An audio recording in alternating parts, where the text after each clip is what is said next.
ఒడిశాలో ఒక ప్రభుత్వ అధికారి అవినీతి భాగోతం వెలుగులోకి వచ్చింది. కేవలం 6,000 రూపాయల జీతంతో ప్రభుత్వ ఉద్యోగంలో చేరిన వ్యక్తి అక్రమ మార్గాల్లో కోట్లకు పడగలెత్తాడు.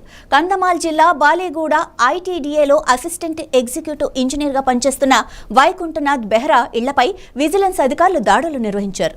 ఈ సోదాల్లో భారీ ఎత్తున అక్రమాస్తులు బయటపడటంతో అధికారులు నివ్వెరపోయారు.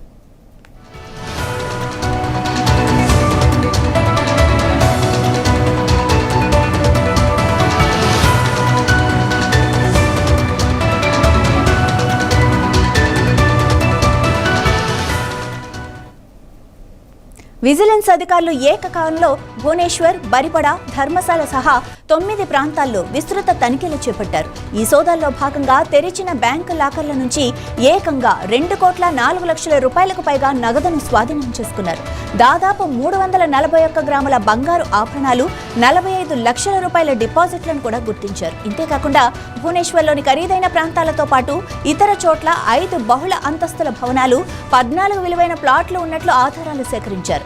ఆదాయానికి మించిన ఆస్తులు కలిగి ఉన్నారన్న ఆరోపణలతో వైకుంఠనాథ్ బెహ్రాను అధికారులు అరెస్టు చేసి అవినీతి నిరోధక చట్టం కింద కేసు నమోదు చేశారు. విచారణ ఇంకా కొనసాగుతోంది.